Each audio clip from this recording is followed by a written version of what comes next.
Yeah, Mark. Hello. We interviewed you earlier in the season. So what's your thoughts on at the end of the season and it's the final home game? It's rubbish, isn't it? What am I going to do for the next 8 weeks, 10 weeks? Don't know.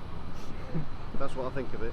Now, in all seriousness, we need a break. You need a break at the end of it because there's so much work goes into each game that everybody needs a little bit of a breather, especially the players, really, because they work so hard. They've had, I don't know whether you've heard, I don't know whether you watched the game last night, the QPR game last night. So their manager, Mark Warburton, was talking about the injuries that they've got, and he thinks it's an accumulative loading problem where players are breaking down and everybody's feeling the same thing. So the players, in all seriousness, need a breather, so they need to shut down for at least 2 weeks before they start to do a little bit of training again, and then they start gradually loading up for the start of pre-season, because pre-season is really hectic and hard anyway. We've got a number of games to play in pre-season to get ready for the next instalment. But I think next season's another one where you've got to keep an eye to it, because you've got 21 games before November the 12th. So all those games condensed, and then you've got cup games on top. It means that there's so many games, so much training, probably more recovery than training actually. So things are things don't slow down for them. So really important. How does the off-season work? Because obviously before pre-season friendlies start in like the end of May and June, like how does it work? So you get that little break and then do you just kind of go on normal and then just without the matches? So what happens is we'll finish at the end of next week. Players will go away from that point. They'll have 2 weeks shut down, so they won't do any training for 2 weeks at least. Some will be a little bit more, some are injured, so they've got to get back to ready to train anyway. And then they'll come back in, they'll start a programme of training before they come back in, and we'll be back in around about the 20th of June this year, which is probably about 10 days earlier than normal, 11 days earlier than normal. So that has a psychological impact as well, or can have, so we've just got to make sure that we do things right and we plan things right for when they come back in, and then they'll start pre-season on that day. But they'll do some testing, they'll do 2 days worth of testing, and then they'll come back in to see where they are in terms of the strength and power and fitness levels, so as we don't break them when they first come in, and then we'll go from there. We'll start to build training up, and that's what the coaches' jobs are. And throughout the summer they'll be designing sessions and things to get them as fit as we possibly can be for the start of the season. The season starts early this season because the World Cup, isn't it? 30th of July it starts. So yes, a lot sooner.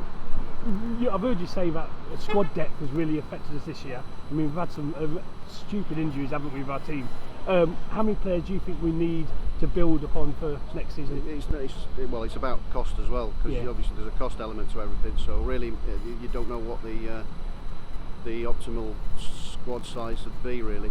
I think really what we've just spoken about there, about the accumulative loading effect, and that has been unprecedented, really. So there's nothing to gauge it by, so you've just got to do it with your eye. And obviously we've had a lot of soft tissue injuries this year, which have cost us, but it isn't just that. It's about COVID, it's about people having close contact earlier on in this season. That's changed again now, so testing will stop, I think, where we test every day, unless you've had COVID, and then you don't for 3 months, so 90 days. But that's where we're at. You know, it's been really difficult because it's unprecedented times. You've got no benchmarking, and that's hopefully going to stop for next season. But again, the pandemic hasn't stopped. It's not gone away. People are still getting ill. We've got some that are missing today through it, and I think that'll continue. It'll continue whilst you're still testing. So you're just trying to protect everybody as well. So that's where we've come from. And you're saying the cost implementing. I suppose having nearly 11,000 season tickets sold so far, that's helping us get money to get players in and to pay some bills and that lot. It's amazing, and whatever happens, I mean, I think the supporters will get together and will beat the record anyway of last season. And I think they were talking about 15,000 and trying to get 15,000 season tickets sold.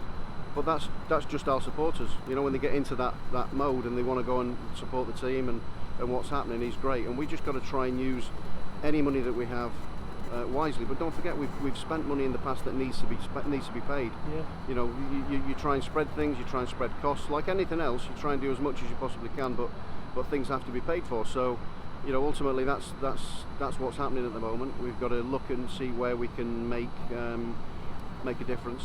in terms of what we're doing and how we build for next season. But we're always prudent. We always try and do things as cost effectively as we possibly can do, and that'll continue. There's no doubt about it. But the fact that the supporters are bought into everything and are buying season tickets with hard-earned money again is, it's incredible, and we want to show our respects today to them and thank them for the season support again. And obviously we may have to sell players to get a bit of money. Hopefully we don't. But knowing you for the last 5 years that we have, you build some really good teams year on year.